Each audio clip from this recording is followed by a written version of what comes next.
All right, so we are going to talk about the new topic that is periodic table. And you can see this कि मैंने यहाँ periodic table लगा दिया है and this is the periodic table जो कि आपके final papers के अंदर given होता है। ठीक है ना, आपके फाइनल पेपर के अंदर क्या होता है ये बच्चों, गिवन होता है। सही है, फाइनल पेपर में गिवन होता है, लास्ट पेज पे एमसीक्यू थ्योरी के पेपर में ये गिवन होता है। अब जब ये पेपर में गिवन है, so we need to know this कि ये इस्तेमाल कैसे होगा। अगर हमें इसको इस्तेमाल करना आता है तो बहुत अच्छी बात है, अगर हमें इस्तेमाल करना नहीं आता तो इसका पीछे लगे होने का कोई फायदा नहीं है। और अगर पीछे लगा हुआ है so we need to utilise this, हमें इसको इस्तेमाल करना आना चाहिए, हमें इसका फायदा उठाना आना चाहिए। ठीक है, तो आज के चैप्टर में सबसे ज्यादा इंपॉर्टेंट बात जो है, हमें इसका फायदा उठाना सीखना है। वैसे मैं आपको मशवरा दूंगा पर्सनली कि किसी भी चीज का या किसी भी इंसान का या कभी भी किसी चीज का फायदा नहीं उठाना चाहिए, लेकिन हाँ, जब कोई चीज आपके लिए अवेलेबल हो कि you can use this, so please उसको यूज कीजिए और लाजमी यूज कीजिए। ठीक है, so let's start. Periodic table बताइए क्या होता है जल्दी से बच्चों। एक, अगर मैं आपसे बोलूं व्हाट इज पीरियोडिक टेबल, तो फौरन से क्या आंसर आएगा आपके जहन में जल्दी से? Quickly, I want answer on the chat. Host पे मैसेज करेंगे आप लोग। ठीक है, arrangement of element, table of element. All right, all right. और कुछ एटॉमिक मास जहन में आ रहा है अच्छा किसी बच्चे के? Table of element, table of element, arrangement, collection of element, table of element. ठीक है, और सेटिंग ऑफ एलिमेंट्स। ठीक है, लिस्ट ऑफ एलिमेंट। ठीक है, मेटल्स और नॉन मेटल्स। ठीक है, according to the protons. All right, arrangement of element, table of element for our help in CIE।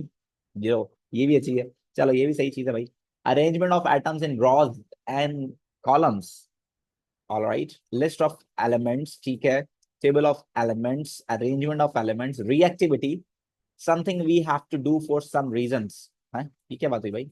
अदीना कहती हैं table of different elements and different properties. ठीक है, table of elements in with which 50 elements are 90 elements are there, arrange according to the proton number. Very good, Abhiha. That's very good. Table of elements. All right. Placement of elements. The first man-made element I forgot है। अच्छा भाई, ठीक है, good job. अब आप लोगों को पता है what is this? This is the arrangement of elements. ठीक है, गुड जॉब, ये अरेंजमेंट ऑफ एलिमेंट्स है। ठीक है, अच्छी बात की है आप लोगों ने। मैं लिख देता हूँ यहाँ पर, this is what, this is actually the arrangement of elements. ठीक है, this is the arrangement of elements. अच्छा, सिर्फ अरेंजमेंट ऑफ एलिमेंट नहीं है, मेन चीज जो है आपको जो पता होनी चाहिए, this is the arrangement of element, this is actually the arrangement of element on the basis of what. जरा फोकस कीजिएगा बच्चों इस पीरियोडिक टेबल के ऊपर, आपको साफ नजर आ जाएगा कि किस बेसिस पर हुआ हुआ है सेट। देखिएगा जरा बच्चों, प्रोटॉन नंबर 1 हाइड्रोजन का है, हीलियम का 2 है, देन लिथियम इज 3, एंड आप देखें beryllium is 4, boron is 5, carbon is 6, nitrogen is 7, oxygen is 8, fluorine is 9, neon is 10। आप देखें increasing proton number from left to right, ये इस तरह से अरेंज हुआ है। ठीक है ना, आप देखें यहाँ पर क्या आ रहा है आपके पास 11, यहाँ आपके पास क्या आ रहा है बच्चों 12, यहाँ आपके पास क्या आ रहा है बच्चों 13, यहाँ आपके पास क्या आ रहा है बच्चों 14। सो this is what periodic table arrange तो है, लेकिन किस किस बेसमेंट पर या किस किस बेसिस के ऊपर ये सेट हुआ है बच्चों? This is set on the basis of increasing proton number. भाई ये कैसे सेट हुआ है? ये इंक्रीजिंग प्रोटॉन नंबर के हिसाब से सेट हुआ है। ठीक है, तो ये बात हमने यहाँ लिखनी जरूर है क्योंकि यही बात सबसे इंपॉर्टेंट है। सही है, जरा देखो हम यहाँ लिखेंगे arrangement of element on the basis, on the basis of increasing proton number. This is on the basis of increasing proton number. बच्चों इसको हम लोग क्या कह सकते हैं? इसको हम पीरियोडिक लॉ भी बोल सकते हैं। यानी कि अगर कोई आपसे पूछे what is the law on which, क्या आप कह सकते हैं क्या ये अरेंज है? ठीक है ना, किस बेसिस पे एलिमेंट्स अरेंज हैं पीरियोडिक टेबल में? पीरियोडिक टेबल का लॉ बता दो, किस लॉ को फॉलो कर रहा है? तो this would be the law of as well of the periodic table. अच्छा, बहुत सारे बच्चे मुझसे पूछ रहे हैं कि बुकलेट में कौन से पेज पर है। तो बुकलेट पे भाई पीरियोडिक टेबल आप देख सकते हो। पीरियोडिक टेबल आपके पास है 96, 97 से डेफिनेटली ये स्टार्ट हो रहा होगा, 98 से स्टार्ट हो रहा है। 98, पेज नंबर 98 आप लोग खोल के रखिए, वहां हम लोग सारी चीजें मेंशन करेंगे, वहां सारी चीजें लिखेंगे। आप लोगों के पास एक पीरियोडिक टेबल होना चाहिए जिसको देखकर आप ये सारी मेंशन करो उसके ऊपर चीजें। पीरियोडिक लॉ आपके पास वहां जगह है, वहां लिख सकते हैं आप लोग। So what is periodic table? This is actually the arrangement of element on the basis of increasing proton number. Increasing proton number की बेसिस पे हमने इसको अरेंज किया हुआ है। सही है भाई। चैप्टर नंबर है ये हमारे पास 10। अगर आप मेरी बुकलेट्स देखेंगे तो उसमें चैप्टर नंबर 10 है। अच्छा, सही है बच्चों, ये एलिमेंट्स की अरेंजमेंट है। अब बहुत सारे बच्चे हमारे पास ऐसे होते हैं माशाल्लाह, उनको नहीं पता होता कि एलिमेंट क्या होता है। तो बच्चों जल्दी से मुझे बताओ एलिमेंट क्या होता है, जल्दी से बताओ, कौन बताएगा? What is an element? Element क्या होता है? मैं नहीं चाहता कि मेरे बच्चे इस तरह की बात करें कि उनको नहीं पता एलिमेंट क्या होता है, तो जल्दी से बता दो what is an element. Substance which cannot be further split. Good job, Taha. Pure substances which cannot be further split. Very good, Iman. Pure substances that cannot be further split. Very good. Sum of atoms. ऐसे देखो ये बात पूरी नहीं है। Sum of atoms. You can say that this is a sum of atoms having same type of atoms. Sum of atoms तो हैं, but वो सारे के सारे atoms same है in terms of mass, color, size, whatever, height. तो याद रखिएगा बच्चों, this is a combination of atoms of all in the same size of color and whatever, जो भी चीजें होंगी वो सब सेम होंगी। फॉर सपोज अगर मैं एक एलिमेंट बनाता हूँ तो देखिएगा, ये एक एटम का अगर फॉर सपोज मैंने साइज बनाया है, तो अगर सारे एटम्स एक जैसे होंगे तो ये सारे एटम्स मिलकर क्या बनाएंगे? एक एलिमेंट बनाएंगे। So same size, same mass, same colour के आपके पास एटम्स होंगे, they combine together to give you what? An element. ठीक है ना? So you can say this कि ये क्या चीज है भाई? ये एक एलिमेंट है। क्या है बच्चों? ये एक एलिमेंट है which gives what? Same type of atoms in terms of mass, colour and whatever something. ये होता है आपके पास एलिमेंट। अच्छा, एलिमेंट की एक और डेफिनेशन मैंने बताई थी आपको, that they are pure substances. तो सोडियम है अगर आपके पास, तो this is pure substance and you can not further split. आप इसको ब्रेक डाउन नहीं करते, नहीं कर सकते, फर्दर स्प्लिट नहीं कर सकते। कैन नॉट फर्दर स्प्लिट, आप इसको फर्दर स्प्लिट कर ही नहीं सकते, मतलब कि सोडियम को तोड़कर कुछ और नहीं बना सकते। सोडियम टूटेगा भी तो सोडियम ही रहेगा। ठीक है, एक और डेफिनेशन हो सकती है, बट सबसे अच्छी डेफिनेशन क्या है आपके पास? It's a combination of atoms of same size, same colour, same mass, whatever, सब कुछ सेम होना चाहिए एटम्स का। ठीक है। Now how many elements we have in the periodic table? ये जो पीरियोडिक टेबल है हमारे पास, इसमें कितने एलिमेंट्स हैं? जी नकी कुछ पूछ रहे हो? जी बेटे। Sir, actually, thing is this that now I'm out of class. So can you please upload the class recording, class notes just after this class, just of this class only. ठीक है बेटे, ये बताओ कि इससे पहले कभी कोई क्लास Sir, ऐसी हुई है जो अपलोड ना हुई हो? सारी क्लासेस अपलोड हो जाती हैं यार। 2 मिनट में ही अपलोड कर देता हूँ, जैसे डाउनलोड होती है मैं अपलोड कर देता हूँ। ठीक है, तो ये भी हो जाएगी डेफिनेटली, एक नए फोल्डर में होगी, बल्कि ये तो अच्छा है, आपको साफ नजर आएगी। खैर, एलिमेंट्स कितने होते हैं बच्चों हमारे पास? How many elements we have in the periodic table? अगर ये जो पीरियोडिक टेबल मैंने ऊपर लगाया है, इसमें अभी आप देखें तो इसमें 116 एलिमेंट्स मौजूद हैं। हालांकि एक और नया एलिमेंट डिस्कवर्ड हो गया है जिसको हम बोलते हैं टेसलीन, वो यहाँ पर लिखा जाएगा ग्रुप 17 के अंदर। सो टोटल हमारे पास अब तक जो एलिमेंट डिस्कवर्ड हो चुके हैं वो हैं 118 एलिमेंट्स। हमारे पास जो एलिमेंट डिस्कवर्ड हो चुके हैं वो कितने हैं बच्चों? 118 एलिमेंट्स अब तक डिस्कवर्ड हो चुके हैं, जिसमें से we have 94 natural elements. Natural मतलब कि जो नेचुरली हमें कुदरत की तरफ से मिले हैं, अल्लाह ने दिए। बाकी हमने लैब में तैयार किए हैं, न्यूक्लियर रिएक्शन से, फिजन रिएक्शन से, ब्ला ब्ला, इन सारी चीजों से हमने बनाया। खैर, we don't care about them. The main thing is हमें बात करनी है कि इनमें से कितने मेटल्स हैं, कितने नॉन मेटल्स हैं, and all this stuff. So let's see over here बच्चों, यहाँ देखिए, मैं आपको दिखाना चाहता हूँ कि इनमें से कितने मेटल्स हैं, कौन कौन से मेटल्स हैं। सबसे पहले तो आपको ये पता होना चाहिए कि ये दोनों आपके पास जो कॉलम्स हैं, दीज आर मेटल्स। क्या है बच्चों ये आपके पास? ये जो आपके पास दोनों कॉलम्स बनाए हैं मैंने यहाँ पर, दीज आर व्हाट? मेटल्स। ये मेटल्स हैं। ठीक है। हमारे सिलेबस में जो मेटल का ग्रुप हमें ज्यादा पढ़ना है वो है पहला वाला। ठीक है ना? इसको हम बोलते हैं एल्कली मेटल्स। क्या बोलते हैं भाई? इसको हम बोलते हैं एल्कली मेटल्स। ये हमें लाजमी लाजमी पढ़ना है, लाजमी। दूसरा वाला हमारे सिलेबस में नहीं है, बट हमें पता होना चाहिए ये मेटल्स हैं।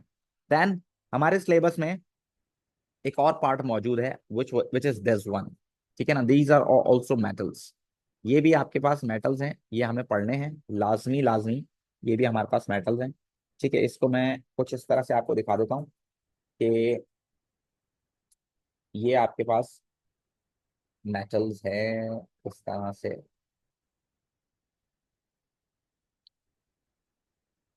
ठीक है भाई, ये मेटल्स का पार्ट है आपके पास। ठीक है, ये मेटल्स हो गए हमारे पास।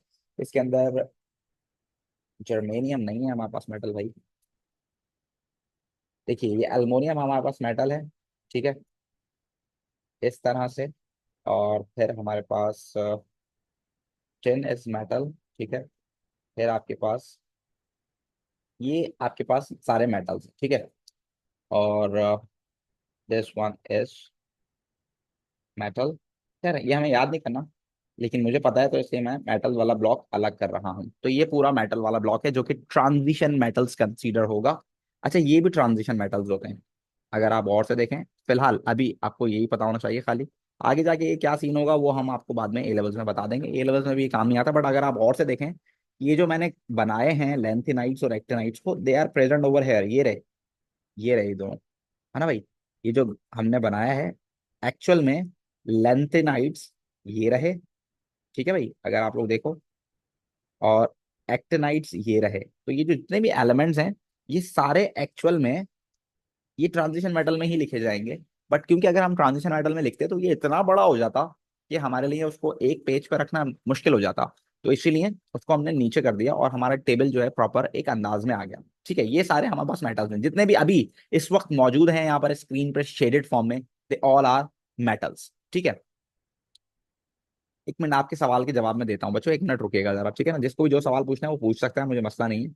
बट एक मिनट दे दे बस मुझे। अब देखें, नॉन मेटल्स देखते हैं बच्चों। नॉन मेटल्स हमारे पास कौन कौन से हैं? ये कार्बन, ये सारे हमारे पास नॉन मेटल्स हैं।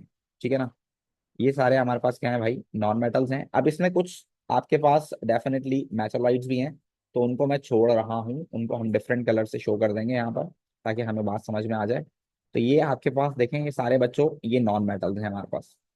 ये वाले सारे हमारे पास नॉन मेटल्स हैं जो कि हमें पता होना चाहिए। ये सारे हमारे पास नॉन मेटल हो गए। और जो बाद में बीच में हमने छोड़ दिए हैं, ये सारे क्या है हमारे पास? मेटलॉइड्स। ठीक है, जरा देखो भाई, मैं कलर कर देता हूँ इसके ऊपर, मेटलॉइड्स कौन से हैं और नॉन मेटल्स कौन से हैं। देखो भाई, ये तो सारे हो गए हमारे पास नॉन मेटल्स, ऑरेंज वाले। ये ऑरेंज वाले हमारे पास हैं नॉन मेटल्स सारे। अच्छा, इसमें हाइड्रोजन मिसिंग है, हाइड्रोजन वो ऊपर है, अभी उस पर भी हम कलर कर देते हैं ऑरेंज। तो ये सारे ऑरेंज वाले जो हैं हमारे पास, दीज आर नॉन मेटल्स। ठीक है, ये भी नॉन मेटल है हमारे पास, प्यारा सा नॉन मेटल जिसको हम लोग आमतौर पे नॉन मेटल समझते ही नहीं है। बहुत सारे बच्चे तो हाइड्रोजन को मेटल ही समझते हैं। तो ये भी एक नॉन मेटल है। ये सारे ऑरेंज वाले हमारे पास क्या है? Non metals. और जो यहाँ पर मौजूद हैं बीच में, जो कि दरअसल आपके पास मेटल और नॉन मेटल के बीच में क्लासिफिकेशन कर रहे हैं, ये आपके पास हैं बच्चों मेटलॉइड्स। ये वाले, ये आपके पास सारे क्या हैं? मेटलॉइड्स हैं। ठीक है, ये मेटलॉइड्स हैं हमारे पास भाई। सही है, जो कि डिफरेंशिएट कर रहे हैं मेटल्स और नॉन मेटल्स को। और बचे हमारे पास कौन भाई? बचे हमारे पास ये वाले। सो ये सारे हैं हमारे पास मेटल्स। ठीक है ना, तो ये हमारे पास हो गए ट्रांजिशन मेटल्स। ब्लू वाले हैं तो मेटल्स ही, कोई से भी हो, ट्रांजिशन हो या नॉन ट्रांजिशन हो, बट मेटल्स तो मेटल्स हैं। तो ये ब्लू वाले हमारे पास सारे क्या हैं भाई? मेटल्स। ठीक है, तो ये एक कलर करने से मकसद ये है मेरा कि ताकि मैं आपको दिखा सकूं, आपको क्लियर पिक्चर होनी चाहिए। अब हमें पता है पीरियोडिक टेबल हमें गिवन होगा तो उसको हमें सही से इस्तेमाल करना है, तो हमें पता होना चाहिए कौन सा वाला क्या है। सो ये हो गए आपके पास ब्लू वाले सारे मेटल्स। हालांकि मेटल्स तो ये भी हैं, तो इनको भी ब्लू कलर दे देते हैं। लेकिन ये ट्रांजिशन मेटल और इनमें कुछ डिफरेंस होते हैं, डिफरेंसेस हैं, फिरके हैं इनमें थोड़े से, तो वो हम उसकी बाद में बात करेंगे। सो ये रहा हमारे पास एक बेसिक क्लासिफिकेशन एलिमेंट्स का। और elements are actually distributed into metals, non metals and metalloids. तो ये उनका बेसिक डिस्ट्रीब्यूशन है। जो अभी तक आपको बात समझ में नहीं आई तो आप पूछ सकते हो। जी ईमान, जी माहीन बेटे। सर ये लाइट ब्लू वाले कौन से हैं? ये मेटल्स हैं। और ये डार्क ब्लू वाले? ये भी मेटल्स हैं, बट डार्क ब्लू वाले ट्रांजिशन मेटल्स हैं। मैं मेंशन कर रहा हूँ उसको वहां पर, डोंट वरी। ओके अभी सर। मैं लिख देता हूँ। अच्छा जी, जी मुस्कान बेटे। सर तो ग्रुप 3 के ऑलमोस्ट सारे मेटल्स जो हैं वो नॉन मेटल्स हैं। एक ही तो वहां पर आपके पास जो रेड वाला है ये मेटलॉइड है, बाकी सारे तो मेटल्स हैं ग्रुप 3 में, आप देखें। आई मीन हाँ ग्रुप 3 के सारे मेटल्स जो ट्रांजिशन मेटल्स हैं। जी, नहीं ट्रांजिशन मेटल्स नहीं है, सिर्फ एल्युमिनियम आपके पास जो है ग्रुप 3 का मेटल है, बाकी ट्रांजिशन मेटल है, उस पार्ट में ही आ रहे हैं वो। ग्रुप 3 वाला ट्रांजिशन नहीं है। But they Okay. Are very near to transition metal, तो उनकी जैसी प्रॉपर्टीज उनमें होती हैं। ठीक है जी। अच्छा देखें, मेन चीज हमारे पास क्या है अभी फिलहाल जो मैंने आपको समझाना है, जरा देखो बच्चों, मैंने आपको ये समझाना है कि हमारे सिलेबस का जो पार्ट है वो है group number 1। This is what we need to talk about, हमारे सिलेबस का पार्ट है। This is what we need to talk about, ये हमें पढ़ना है, ये हमारे सिलेबस का पार्ट है। This is what we need to talk about, ये हमारे सिलेबस का पार्ट है।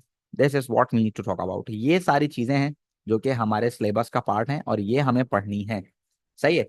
बाकी जितने भी पीरियड्स और ग्रुप्स यहाँ मेंशन है वो हमें नहीं पढ़ने, ठीक है ना। सो इसको बोलते हैं हम लोग बच्चों एल्कली मेटल्स। इनको हम लोग क्या बोलते हैं बच्चों? एल्कली मेटल्स, ये हमें पढ़ना है। इसको हम लोग बोलते हैं बच्चों, इस वाले ब्लॉक को ट्रांजिशन मेटल, ठीक है ना। अच्छा, ट्रांजिशन मेटल का जो आप समझना चाहें तो बच्चों you need to keep remember कि ये वाला पार्ट ये ट्रांजिशन मेटल है। सही है भाई, ये आप ट्रांजिशन मेटल समझें, सिर्फ ये बीच वाला ब्लॉक है काइंडली सिर्फ इसको आप ट्रांजिशन मेटल समझें। वो बात ठीक है कि नीचे वाले वो भी ट्रांजिशन मेटल ही हैं, लेकिन अभी फिलहाल आप इतना अपने आप को कॉम्प्लिकेट मत करें। ठीक है, सो जस्ट रिलैक्स। ये जो ग्रुप, ये जो आपके पास ये है, ये ग्रुप 3 है, ठीक है ना। इसमें एल्युमिनियम मौजूद है, बोरोन इसका मेटलॉइड है। इट्स फाइन, आप उस फिलहाल उसको फोकस ना करें, इट्स फाइन। चलिए आगे बात करते हैं। तो आगे मेरे पास ये वाले जो है, ये group 7, these are actually halogens, इनको हम हैलोजेंस बोलते हैं। और ये है आपके पास नोबल गैसेस। तो ये 4 चीजें हैं जो कि हमें इस पूरे चैप्टर में पढ़नी है।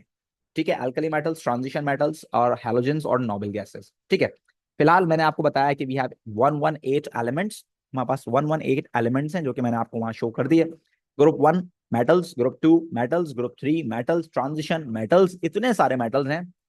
सो ये जो आपके पास 118 एलिमेंट्स हैं, इसमें से ऑलमोस्ट बच्चों 75% आपके पास मेटल्स ही हैं। आप चाहे आप नेचुरल में लगाएं, चाहे आप आर्टिफिशियल के साथ लगाएं, व्हाटएवर, ये सारे ही आपके पास क्या है?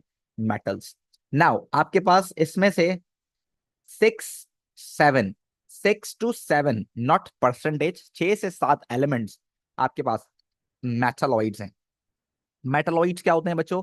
This is the combination of metals and non metals, यानी इसके अंदर कुछ प्रॉपर्टीज मेटल्स की होंगी, कुछ प्रॉपर्टीज इसमें नॉन मेटल्स की होंगी, तो मिक्स प्रॉपर्टीज होंगी इसके अंदर, ठीक है ना। सो ये मेटलॉइड्स कहलाएंगे।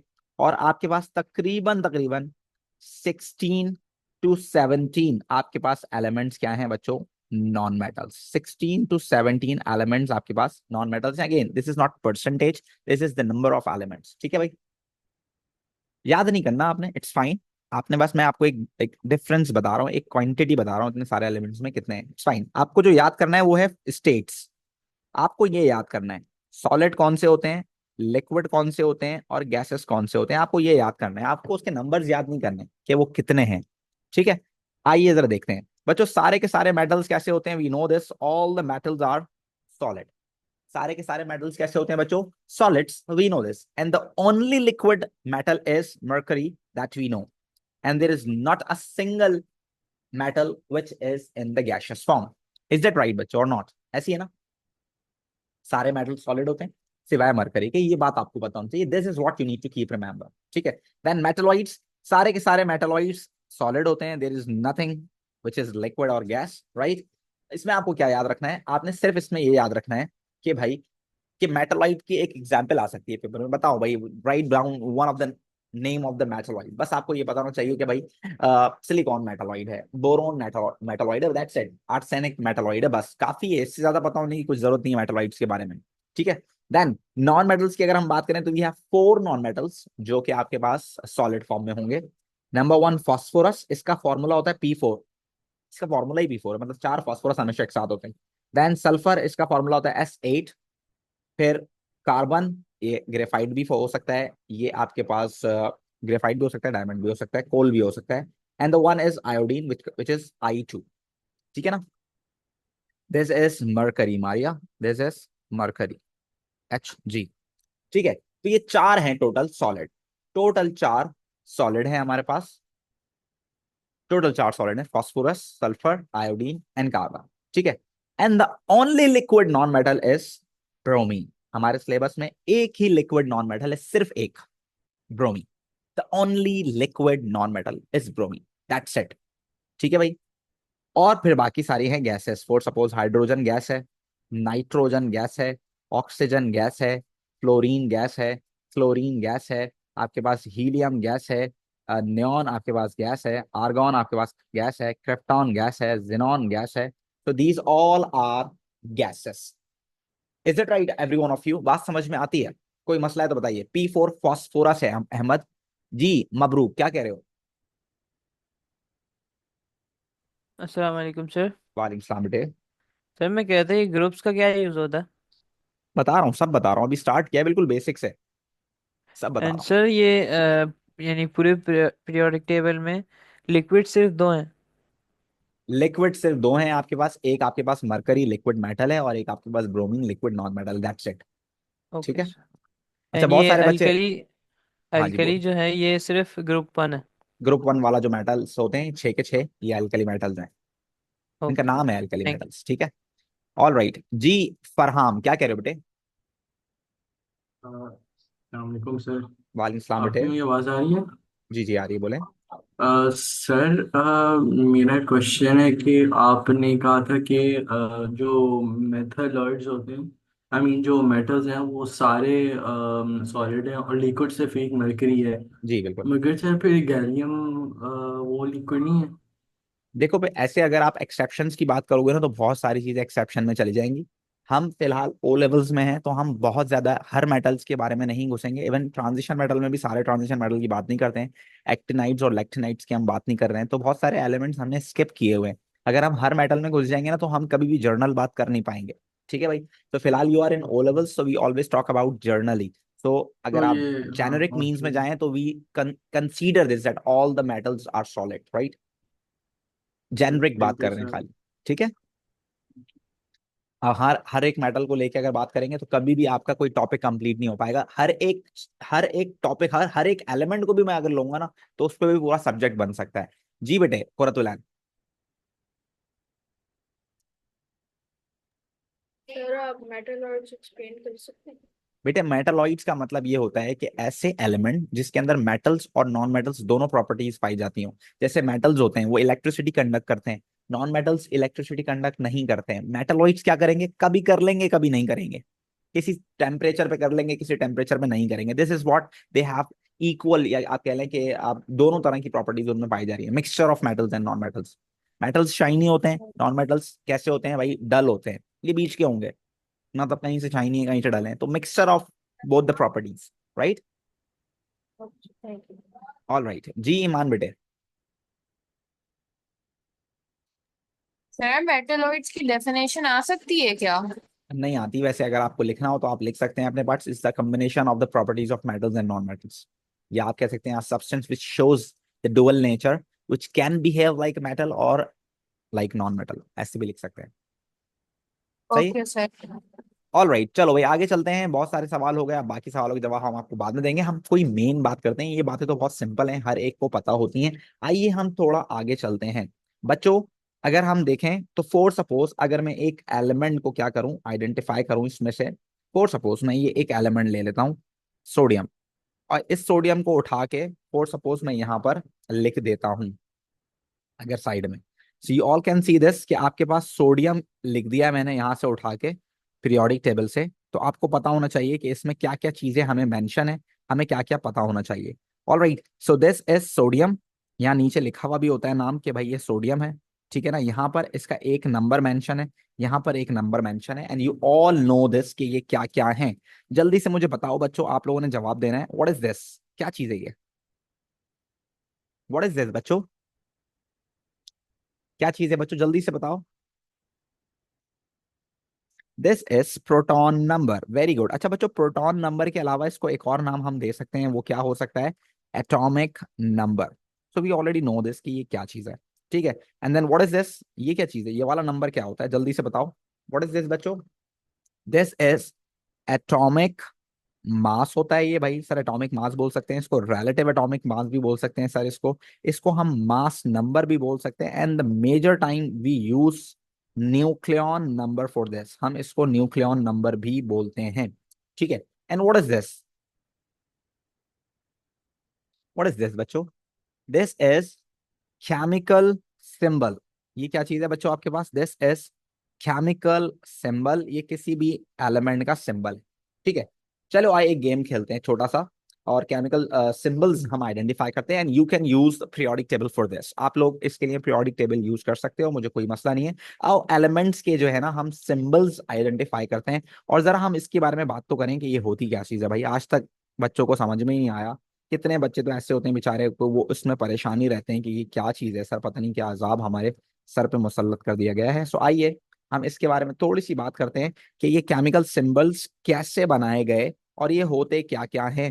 तो आप लोगों ने मुझे मेरा साथ देना है, ठीक है ना। आप लोग पीरियोडिक टेबल का इस्तेमाल कर सकते हैं, मुझे कोई मसला नहीं है। इट्स अ बिट ये कहने फन गेम आप लोगों के लिए, छोटा सा गेम है। रिप्रेजेंटेशन ऑफ एलिमेंट्स, क्या बोल रहे हैं भाई हम? This is representation of elements. हम एलिमेंट्स को रिप्रेजेंट कर रहे हैं, ठीक है ना भाई। रिप्रेजेंट करने के चार तरीके हैं। किसी भी एलिमेंट को 118 एलिमेंट्स हैं। अगर फॉर सपोज हम सिर्फ एक अल्फाबेट से किसी भी एलिमेंट को रिप्रेजेंट कर देते, किसी भी एलिमेंट को अगर हम सिर्फ एक अल्फाबेट से रिप्रेजेंट कर देते, फॉर सपोज एक को ए दे दिया, एक को बी दे दिया, एक को सी दे दिया, एक को डी, एंड ब्ला ब्ला ब्ला जी तक पहुंच गया। अगर हम हर एक एलिमेंट को सिर्फ एक एक लेटर देते, तो बच्चों मैक्सिमम हमारे पास 26 एलिमेंट्स ही होते जो कि रिप्रेजेंट हो पाते। तो इसी वजह से हमने इसको अलग अलग पैटर्न्स में क्या कर दिया है, इसको डिवाइड कर दिया। पहला पैटर्न जो है उसको बोलते हैं फर्स्ट लेटर, ठीक है ना। रिप्रेजेंट करने जा रहे हैं हम एलिमेंट को, और रिप्रेजेंट करते वक्त हम उसके नाम का पहला लेटर यूज करेंगे, पहला लेटर उसके नाम का। तो मेरी तरफ से एक आपके लिए स्टार्ट है, अब आपने जवाब देने हैं, ठीक है ना। जैसे फॉर सपोज मेरी तरफ से है हाइड्रोजन। हाइड्रोजन को हमने रिप्रेजेंट किया कैपिटल एच से। अच्छा, कैपिटल लेटर यूज होते हैं, स्मॉल लेटर अगर आप लिख के भी मुझे यहाँ भेज रहे हैं ना, तो आई डोंट लाइक दिस। आप इसको कैपिटल लिख के भेजें ताकि मुझे अच्छा लगे, ठीक है ना। सो हाइड्रोजन के लिए H, this is the first letter of this element. इस एलिमेंट के नाम ही स्टार्ट हो रहा है एच से, तो ये एच हो गया। चलो अब तुम बताओ, कौन बताएगा मुझे जल्दी से? रेज हैंड करके बता सकते हो या डायरेक्ट चैट में बता सकते हो। I am okay with both the things. जल्दी से कौन बताएगा मुझे? एक और एलिमेंट, मरियम बताती है sir oxygen. Very good, oxygen को हमने ओ से रिप्रेजेंट किया है, जबरदस्त। और बच्चा कहता है सल्फर। कौन बच्चा है भाई ये सल्फर वाला? सैयद सारिम। सारिम कहते हैं सर सल्फर को हमने एस से रिप्रेजेंट किया है, वेरी गुड। फातिमा कहती हैं सर फॉस्फोरस को हम लोग यूज कर सकते हैं किससे? पी से, वेरी गुड, जबरदस्त। और कौन कौन है भाई? नाइट्रोजन, एक नाइट्रोजन वाली भी आई है, मेरे ख्याल से आरफा नाम था। नाइट्रोजन एन से रिप्रेजेंट होता है, जबरदस्त। और कौन है भाई?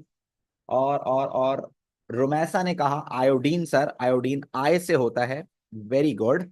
और उसके बाद कार्बन वाला है भाई, कार्बन वाला बड़ा जबरदस्त है भाई, या तो हमने सोचा ही नहीं। Carbon is the best one, carbon हो सकता है, वेरी गुड। और कौन कौन हो सकता है? लेड तो नहीं होगा भाई, मैग्नीशियम भी नहीं होगा, जिंक भी नहीं होगा। पहला लेटर सिर्फ एक लेटर से, फ्लोरीन हो सकता है, वेरी गुड। फ्लोरीन वाला भी एक बच्चा यहाँ पर हमारे साथ मौजूद है, फ्लोरीन हो सकता है। बस भाई काफी है, काफी आप लोगों ने मेरा साथ दिया। और इस साथ के अंदर आप देखें कि इतने सारे एलिमेंट्स माशाल्लाह से यहाँ पर हमने आइडेंटिफाई कर लिए। दैट्स प्रीटी गुड, माशाल्लाह, गुड जॉब। सो आप लोग यहाँ देख सकते हैं कि ये तरीका था किसी भी एलिमेंट को फॉर सपोज रिप्रेजेंट करने का, कि जो सिर्फ पहले लेटर से हो सकता है। एक उसका क्या होना चाहिए? वेनेडियम का V, thank you Iman, very good. Vanadium V से होता है, इस तरह से बहुत सारे बच्चे। यट्रियम वाई से होता है, वेरी गुड। कितने ज्यादा बच्चे बात कर रहे हैं। मबरूक कह रहे हैं पोटेशियम। पोटेशियम का पहला लेटर क्या है? P, but it is going to be represent by K, तो ये तो नहीं हुआ ना भाई। मारवा आयोडीन बिल्कुल सही है।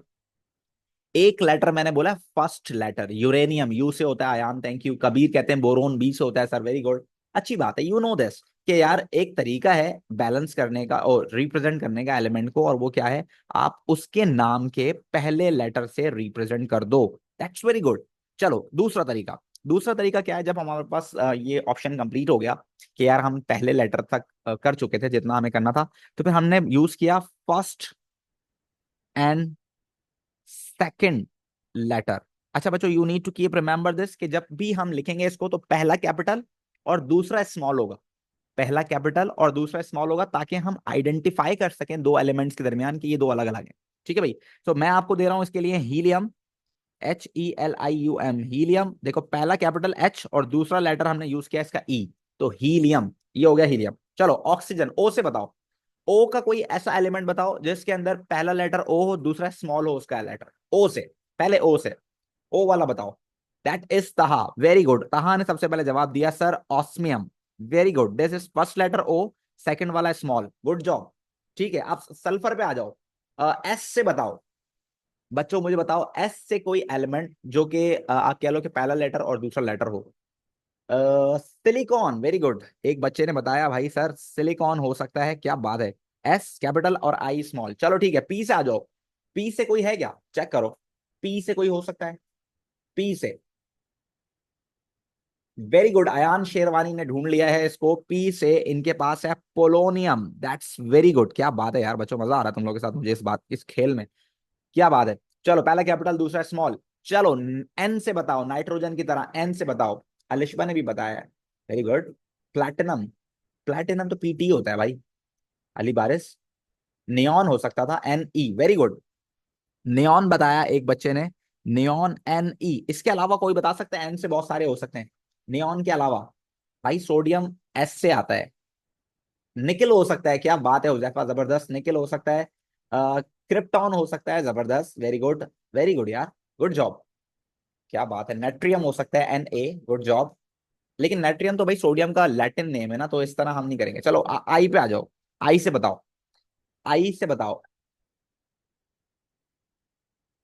ये भाई ये चलो भाई इंडियम बता, इंडियम बताया किसी बच्चे ने, मुझे बड़ा मजा आया इस अभी तक। इंडियम बताया किसी ने, भाई बताओ किस किसने बताया। इंडियम बता दिया, और उसके अलावा, इंडियम के अलावा भाई आई से बताना है ना। आई से आयोडीन हो गया, पहला और दूसरा लेटर वाला। इंडियम बताया किसी ने, इंडियम। तो देखो पहला लेटर कैपिटल लिखेंगे, दूसरा स्मॉल लिखेंगे, इंडियम, सही है। और बताओ आई से, इरीडियम। इरीडियम भी कुछ एलिमेंट है, अच्छा। आई से पूछ रहा हूँ, तुम लोग क्लोरीन क्लोरीन क्यों लिख रहे हो भाई। ठीक है, गुड हो गया। चलो आगे चलते हैं। सी पे आ जाओ भाई, सी से। सी से बताओ। Calcium, very good. कैल्शियम हो सकता है भाई, देखें आप, पहला लेटर आपके पास सी है, दूसरा स्मॉल है ए, गुड जॉब। कैल्शियम के अलावा क्या हो सकता है भाई। कैल्शियम के अलावा कुछ सीरियम बोल रहे हैं, वेरी गुड। और कुछ लोग कोबाल्ट बोल रहे हैं, दैट्स वेरी गुड। और कॉपर तो नहीं है यार, सी यू होता है कॉपर। क्रोमियम भी नहीं है, सी यू फर्स्ट और थर्ड है वो। क्लोरीन भी फर्स्ट और थर्ड है। कैडमियम भी फर्स्ट और थर्ड है, नो। कैलिफोर्नियम हो सकता है, कोबाल्ट हो सकता है, दैट्स वेरी गुड। चलो एफ पे आ जाओ। एफ वाला बताओ भाई, फर्स्ट और सेकंड से। Francium, francium, that's very good. Francium हो सकता है ये आपके पास। फ्रेंशियम हम लोग इस्तेमाल कर सकते हैं, फ्रेंशियम, फ्रेंशियम एफ आर हो सकता है। फ्लोरीन तो एफ है ना खाली बेटे। फ्लीवोरियम, अच्छा जी। फ्रेंशियम हो सकता है, फ्लीवोरियम हो सकता है। आयरन कहाँ से आ गया, लैटिन वर्ड है बेटे वो, आयरन पैरम से निकला है वो। लैटिन वर्ड को ना घुसाओ यहाँ पर बीच में, आयरन को ना लाओ। फ्लोरीन का एफ हो गया साथ। Francium, very good. फ्रेंशियम सही है, फ्रेंशियम लिख देते हैं। फ्रेंशियम, ये सही है भाई। Francium, F R, very good, जबरदस्त। चलो आओ नेक्स्ट वाले पे चलते हैं। नेक्स्ट वाले पे आ गए भाई, एक दो नाम हो गए हमारे पास। हमारे पास ये हो सकता है फर्स्ट और सेकंड लेटर से रिप्रेजेंट। अब आओ हम लोग रिप्रेजेंट करते हैं किससे, फर्स्ट। अब जब फर्स्ट और सेकंड भी खत्म हो गया भाई, तो फिर हम लोग आए फर्स्ट और थर्ड लेटर्स पे। Again first letter is always capital and the third one is going to be smaller. First is going to be capital and third one is going to be smaller. तो बताओ H से, मेरे पास है example इसकी, hafnium. मेरे पास है इसकी example hafnium. H capital हो गया पहला वाला, फिर एफ स्मॉल आ गया दूसरा वाला। ठीक है, अब मैंने के थर्ड वाला आ गया एफ। चलो ओ से बताओ बच्चों, तुम लोग ओ से कोई ऐसा बताओ जो कि फर्स्ट और थर्ड से हो कनेक्टेड, यानी कि पहला लेटर और तीसरा लेटर उसका रिप्रेजेंटेशन में इस्तेमाल किया जा रहा हो। बताओ। ऑस्मियम तो फर्स्ट और सेकंड है ना बेटे, फर्स्ट और सेकंड है ये। कोई और बताएं, ये क्या है ऑर्गनीज, ये क्या चीज है। अपनी तरफ से कुछ भी नहीं बनाओ भाई एलिमेंट। ओ से चेक करो है या नहीं। ओ से ऑस्मियम तो फर्स्ट और सेकंड हो गया ना, मुझे फर्स्ट और थर्ड चाहिए, फर्स्ट और थर्ड। सही है, चलो हो सकता है ना हो, मे बी पॉसिबल। कोई नहीं है, चलो ठीक है आगे चलते हैं। सिलिकॉन पे आ जाओ, एस से। एस से आ जाओ, एस से फर्स्ट और third. Strontium, that's very good, क्या जबरदस्त यार, ये अच्छा है। स्ट्रॉन्शियम अच्छा है, तो ये हो गया स्ट्रॉन्शियम। स्ट्रॉन्शियम की स्पेलिंग सही लिखी है मैंने। स्ट्रॉन्शियम, टी आता है, यू एस आता है, इसी तरह कुछ आता है, स्ट्रॉन्शियम हो गया SR। सही है। और बताओ भाई, और क्या हो सकता है? मैग्नीशियम हो सकता है, बट मैग्नीशियम तो M से आएगा ना, मैग्नीशियम तो M से आएगा। ठीक है, आगे चलते हैं, पी पे आ जाओ। पी से कोई है? चेक करो, पी से कोई हो सकता है? पी से, पी से कोई है? पैले पैलेडियम, पैलेडियम का क्या है भाई? पैडमियम है। अच्छा भाई, पैडमियम भी है, जुरेज कह रहे हैं पैडमियम है। और प्लैटिनम है। ठीक है, प्लैटिनम में तो टी तो चौथे नंबर पे चला गया भाई। ओके, फास्फोरस से सिर्फ पी से आता है, उसमें थर्ड लेटर तो है नहीं। ये है प्लूटोनियम, ये सही है भाई, प्लूटोनियम। प्लो क्या था? ये भेजा है अयान शेरवानी ने, प्लूटोनियम, प्लूटोनियम। अच्छा, इसमें पहला और तीसरा लेटर इस्तेमाल हुआ है, वेरी गुड। चलो एन पे आ जाओ बच्चों, एन से आ जाओ, एन पे आओ, एन पे क्या मौजूद है? अब एन वाला बताओ, एन वाला निप्टोनियम। इतने मुश्किल मुश्किल नाम तुम लोग बता रहे हो यार, कि मुझे स्पेलिंग याद करने में मुश्किल लगेगी। नाइट्रोजन तो सिर्फ एन से आता है ना भाई, आसान वाला नहीं है कोई इसमें। नाइट्रोजन में नाइट्रोजन हो गया, नियॉन हो गया, नेप्टोनियम। चलो भाई ये लिख लेते हैं, बच्चे कह रहे हैं नेप्टोनियम, निहोनियन, नेप्टोनियन। चलो भाई यही लिख लेते हैं, ये सही है, नेप्टोनियम। NP है। ठीक है, आई से आ जाओ, आई के अंदर है कोई फर्स्ट और थर्ड वाला? आई के अंदर है कोई फर्स्ट और थर्ड वाला? आई के अंदर मैंने निकाले कि होना होना चाहिए, कोई होगा नहीं शायद। आई में नहीं होगा, चलो सी पे आ जाओ, सी में मिल जाएगा आराम से, सी में मिलेगा आपके पास कैडमियम, कैडमियम मिल सकता है आपको आराम से। इसके अलावा भी बहुत सारे शायद सी में आपको मिल जाएं। कैडमियम के अलावा क्लोरीन मिल सकता है आपको, अच्छा नहीं, क्लोरीन भी मिल सकता है आपको, क्रोमियम मिल सकता है आपको, वेरी गुड। इस सी में बहुत सारे हैं, क्रोमियम है, क्लोरीन है, कैडमियम है, ये अच्छे खासे हैं फर्स्ट और थर्ड वाले।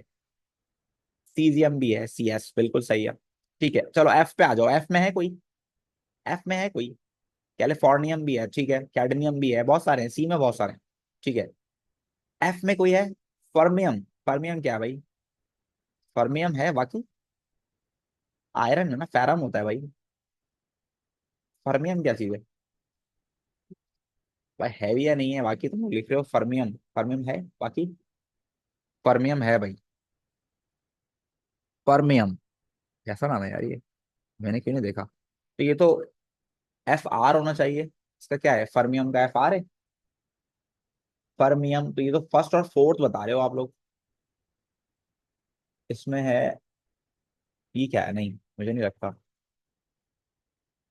फिर जिरकोनियम, जेड से आ गया ना, जे भी है तो बेटे FR है, तो फ्रेंशियम भी FR है। ऐसा कैसे हो सकता है? ये नहीं हो सकता मेरे ख्याल से, कोई और होगा, या इसको हम छोड़ सकते हैं, कोई मसला नहीं है, जस्ट लीव इट। ठीक है, चलिए आ जाइए अब लैटिन वाले पर। एक आखिरी हमने पढ़ना है क्या, कभी कभार ऐसा भी होता है कि हम लैटिन वर्ड से क्या करते हैं भाई, कुछ एलिमेंट्स के जो रिप्रेजेंटेशन है वो लैटिन वर्ड से करते हैं। लैटिन वर्ड का मतलब ये है कि वो पुराने एलिमेंट्स हैं, काफी पुराने एलिमेंट्स हैं, तो वो काफी अरसे से यूज होते आ रहे हैं, तो फिर उनको उस तरह से हम रिप्रेजेंट कर रहे होते हैं। ठीक है, जिसमें सबसे मशहूर आपके पास क्या है भाई? आयरन। अब सबसे बड़ा मसला क्या है? आयरन, बहुत सारे बच्चे क्या करते हैं, बहुत सारे बच्चे क्या करते हैं, वो आई लिख देते हैं आयरन को, और ये सबसे बड़ी गलती है। आई नहीं है भाई आयरन, आयरन होता है Fe। और वो इस वजह से होता है क्योंकि इसका लैटिन नाम है फेरम, तो इसको यूज किया गया है Fe, फेरम, ये इसका पुराना नाम है, उससे हम इसको रिप्रेजेंट करते हैं Fe। बहुत सारे बच्चे बहुत अच्छे बच्चे जो स्टार लेके आए हैं मेरे पास पिछले कुछ क्लासेस के अंदर, मतलब फाइनल जो गुजर चुके हैं, वो ये स्टार लेके आए, लेकिन ड्यूरिंग क्लास स्कूल के अंदर मैंने देखा उसने आयरन को आयोडीन लिख दिया, मतलब आय लिख दिया। ऐसी मिस्टेक करते हैं, बहुत कॉमन मिस्टेक्स हैं ये। ठीक है भाई, इसी तरह से एक और बड़ी कॉमन मिस्टेक जो है, मैंने अभी आप लोगों के भी बहुत सारे बच्चों में देखी, आप में से बहुत सारे बच्चों ने ये किया कि सोडियम था भाई, और सोडियम, अभी जो आप लोगों को मैंने एम्पेरिकल फॉर्मूला दिया था ना करने के लिए, जिसमें सोडियम था, उसमें से आप में बहुत सारे बच्चों ने Na की जगह एम्पेरिकल फॉर्मूले में S लिखा। मुझे बहुत अफसोस हुआ, बट क्योंकि मैंने नहीं पढ़ाया था तो इसलिए कम अफसोस हुआ, तो मैंने सोचा ये मैं पढ़ा दूंगा। तो सोडियम का पुराना नाम है बच्चों नाट्रियम, जो कि बहुत पुराना एलिमेंट है, काफी अरसे दराज से इस्तेमाल होता हुआ आ रहा है, तो इसलिए इसका पुराना ही सिंबल इस्तेमाल हो रहा है Na, नेट्रियम, पुराना है ये। ठीक है भाई, so you need to keep remember this कि खुदा का वास्ता है, सल्फर होता है S, सल्फर S होता है, सोडियम आपके पास Na है। एक और बड़ी मिस्टेक जो आप लोग करते हैं वो आप करते हैं पोटेशियम में, वो भी आप बड़ी मिस्टेक करते हैं। पोटेशियम, पोटेशियम जो है, अभी आप में से बहुत सारे बच्चों ने अभी अभी भी बताया मुझे थोड़ी देर पहले पोटेशियम का। तो पोटेशियम का पुराना नाम है ख्यालियम, ठीक है भाई, और इसको रिप्रेजेंट करते हैं हम के से। अभी फास्फोरस बोल लेते हैं आप, पी को आप लोग पोटेशियम बोल लेते हैं, तो पी से फास्फोरस आता है, पोटेशियम के से आता है, ठीक है। You need to keep remember this. इसी तरह से हमारे पास और भी हैं, जैसे हमारे पास गोल्ड है, ठीक है ना, गोल्ड है, गोल्ड को पुराने जमानों में कहा जाता था औरम, इस वजह से इसको यूज करते थे AU के सिंबल से। So these are the elements representation techniques. इस तरह से रिप्रेजेंटेशन की गई है एलिमेंट्स की। होपफुली आपने एंजॉय किया होगा, एक छोटा सा गेम आपके साथ में मैंने खेला है, और इससे हमें बहुत सारी चीजें सीखने को भी मिली होंगी। So this is how we can represent any of the element. और इससे फायदा क्या होता है बच्चों? इससे फायदा ये होता है कि आप लोगों को जो है किसी भी फॉर्मूले के अंदर नंबर ऑफ एलिमेंट्स और नंबर ऑफ एटम्स निकालने आ जाते हैं। सही है भाई। इससे फायदा क्या होता है मैं आपको दिखा देता हूँ इसका फायदा क्या है बच्चों। इसका फायदा ये है, जरा देखना, we can find out the number of elements and the number of atoms in any of the compound, ठीक है ना। अब देखना, determination of, या determine the number of atoms and elements। अब बहुत सारे बच्चे तो बेचारे इसी में फंसे हुए ना यार, क्या करें, हमें तो सबको सिखाना है, सबको साथ लेके चलना है कि यार एटम्स क्या है, एलिमेंट्स क्या है, उनको तो यही समझ में नहीं आ रहा, ठीक है। तो फॉर सपोज अगर मेरे पास लिखा हुआ है calcium carbonate, this is one of the compound I have, तो बहुत सारे बच्चों को मुझे सिखाना है that how many elements we have, कितने एलिमेंट्स हैं मेरे पास इसमें बच्चों, कितने एलिमेंट्स हैं, कैल्शियम कार्बन एंड ऑक्सीजन। इसका फायदा मुझे क्या हो रहा है, मुझे इसका फायदा यहां पर हो रहा है, मुझे यहां नजर आ रहा है बच्चों कि जब एक कैपिटल और एक स्मॉल होगा तो this is one of the element, ये एक एलिमेंट है, और फिर कैपिटल होगा तो ये एक अलग एलिमेंट है, ठीक है। और अगर ये होगा तो ये क्या है, एक अलग एलिमेंट है। तो we have 3 elements right now, one is calcium, one is carbon and one is oxygen. पहले तो हमें पता होना चाहिए कि हमारे पास एलिमेंट्स कितने हैं। We have 3 elements right now, ठीक है। अब जब एलिमेंट्स का पता होगा तभी तो एटम्स निकालेंगे। कैल्शियम का कितना एटम है बच्चों, 1, कार्बन का कितना है, 1, ऑक्सीजन का कितना है, 3। So we have 5 atoms and 3 elements. This is what we need to know. अब हमें ये पता होगा तभी तो हम आराम से एटॉमिक मास या मॉलिक्यूलर मास निकाल सकते हैं। अब देखो, मैं एटॉमिक मास, मॉलिक्यूलर मास भी निकाल सकता हूँ इसका आराम से। कैल्शियम का कितना होगा 40, कार्बन का कितना होगा 12, ठीक है, ऑक्सीजन का कितना होगा 16। अगर मुझे ये बात पता है तो मैं कर सकता हूँ। ऑक्सीजन कितने हैं 3, सो ये हो गया सॉल्व। देखो कितना हो गया ये 100। मैं इसको भी सॉल्व कर सकता हूँ आराम से, बट उसके लिए मुझे पता तो हो ना कि ये है क्या चीज भाई। बहुत सारे बच्चों को नहीं पता होता बेचारों को, but we are here to respond them and we are here to take the responsibility of these students. खैर कोई मसला नहीं है, हम सिखा देंगे भाई आपको, हम यहाँ मौजूद हैं। सो अमोनियम सल्फेट, यहाँ लिखा हुआ है आपके पास अमोनियम सल्फेट। बताइए कौन कौन से और कितने एलिमेंट्स मौजूद हैं यहाँ पर, कितने एलिमेंट्स मौजूद हैं बच्चों, जल्दी से बताओ, number of elements, how many elements are there, जल्दी से। 4 हैं, शाबाश। कौन कौन से भाई, एक नाइट्रोजन, एक हाइड्रोजन, एक सल्फर, एक ऑक्सीजन, है ना भाई, 4 हैं, nitrogen, sulphur, oxygen, hydrogen. Very good. Now we need to talk about the number of atoms, how many atoms of each element are there, कितने एलिमेंट्स के कितने एटम्स हैं। नाइट्रोजन देखो, नाइट्रोजन कितने हैं बच्चों, दिस इज नाइट्रोजन, और nitrogen है हमारे पास, ब्रैकेट के बाहर लिखा हुआ ना 2, तो इसका मतलब है नाइट्रोजन हमारे पास है 2। हाइड्रोजन कितने हैं हमारे पास, देखो बच्चों, हाइड्रोजन हमारे पास 4 2 जा 8, कितने हैं भाई हमारे पास, 8 हाइड्रोजन है। सल्फर कितना है, जस्ट 1। ऑक्सीजन कितने हैं हमारे पास 4, तो टोटल कितने होगा भाई 15 एटम्स। कितने एटम्स हैं हमारे पास, 15 एटम्स हैं। समझ में आई बात। तो this is what we need to keep remember. अच्छा, इसमें रिप्रेजेंटेशन में बड़ा फायदा भी है, बड़ा नुकसान भी है। जैसे फॉर सपोज एग्जाम में अगर मैं बात करूं, एग्जामिनर पॉइंट ऑफ व्यू से, एग्जामिनर पॉइंट ऑफ व्यू, कभी कभार आपको नंबर यहां पर कटते हुए नजर आएंगे आपके इस सिचुएशन में। फॉर सपोज आपने लिख दिया what is this, this is carbon mono oxide. What is this बच्चों, this is carbon mono oxide. आपने बोला सर मैंने इसको पेपर में लिख के आया हूं मैं इस तरह से, गलती से छोटा लिख दिया सर, कोई मसला तो नहीं है, बात तो एक ही है, गलती से छोटा लिख दिया, but according to the examiner this is one of the element which is cobalt, this is cobalt, this is not carbon monoxide, so definitely you are not supposed to have the mark over there, आपको number मिलेगा ही नहीं। समझ में आई बात? तो यहाँ पर आपको नंबर नहीं मिलने वाला। सो कीप इट रिमेंबर बच्चों कि ये गलतियां काबिले कबूल नहीं है। सो आज मैंने आपको रिप्रेजेंटेशन पूरी सिखा दी है, इवन मेरा टॉपिक आज ये नहीं था, बट इत्तेफाक से वो हम वहां निकल पड़े, लेकिन ये भी काम की चीज थी, एक ना एक दिन तो मुझे पढ़ानी ही थी, तो मैंने अभी पढ़ा दी, चलो ठीक है। लेकिन you need to keep remember this कि आप लोगों को बच्चों ये बात याद रखनी है कि हमें पेपर में इसमें बिल्कुल भी लीनियंसी नहीं मिलेगी। ये अगर आप ऐसा लिखोगे तो नंबर कटेगा। फॉर सपोज ये एक मिस्टेक है जो कि आप लोग कर सकते हो, आपको पता है मैं आप लोगों को मिस्टेक ज्यादा सिखाता हूँ ताकि आप लोग गलतियां कम से कम करो। सोडियम, सोडियम को for suppose if you are represented by S, this is completely wrong, right? This is completely wrong. You need to mention there over sodium and A. ठीक है ना? बहुत सारे बच्चे आयरन को they are representing like I. This is wrong completely. This is Fe, which is right, right? And same as it is the main mistake you are doing with potassium as well. Potassium के साथ भी आप लोग mistake कर रहे हो, तो this is not P. This is K. Right बच्चों? So these are the basic mistakes that you are having in exams, और इसमें अगर आप गलती करोगे तो लाजमी मार्क गवाओगे, मार्क्स तो कट जाएंगे आपके। ठीक है भाई, मार्क्स आप लोगों के कट जाएंगे। सो कीप इट रिमेंबर, ये गलतियां नहीं करनी आप लोगों ने, बिल्कुल भी नहीं करनी। So the right answer is, ये तो रॉन्ग है भाई, रेड वाले रॉन्ग है आपके पास, रेड वाले आंसर्स रॉन्ग हैं, राइट आंसर्स हैं आपके पास ग्रीन वाले। सो कीप इट रिमेंबर कि आपके पास जो राइट आंसर है वो क्या है आपके पास, ग्रीन वाले। अदरवाइज अगर आप CO लिखते हो that is going to be consider as wrong one. ठीक है?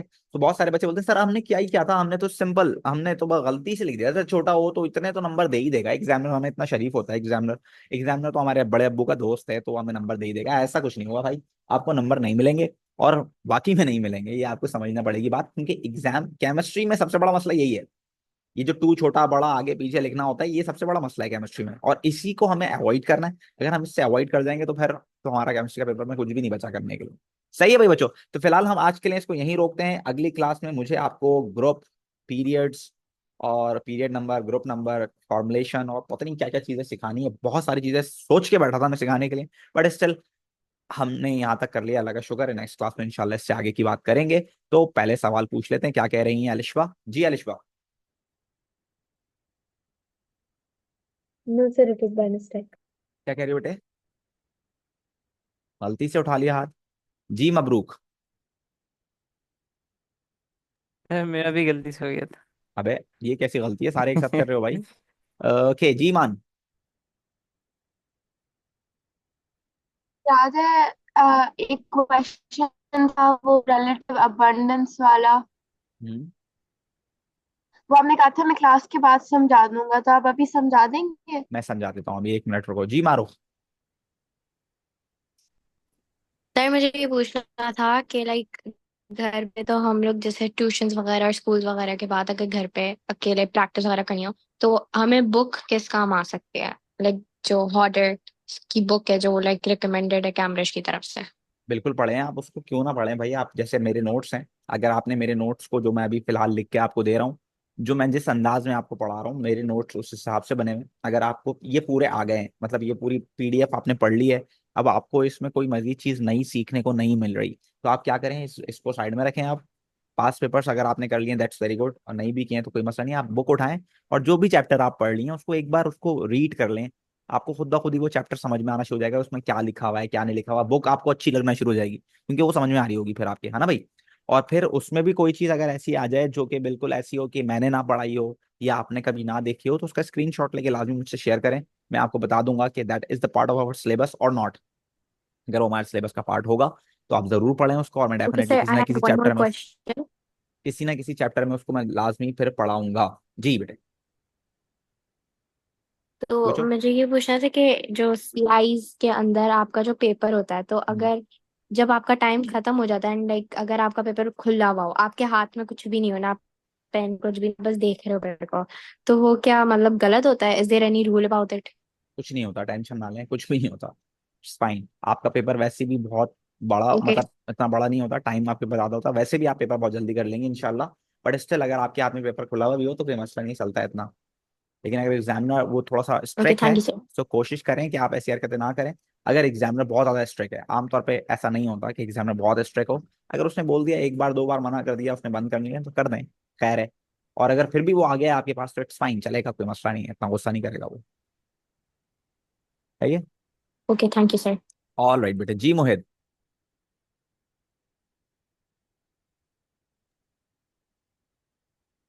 जी मोहित, आपकी आवाज नहीं आ रही बेटे। जी साद। सर आप पास्ट पेपर की क्लासेस पे कब रखेंगे?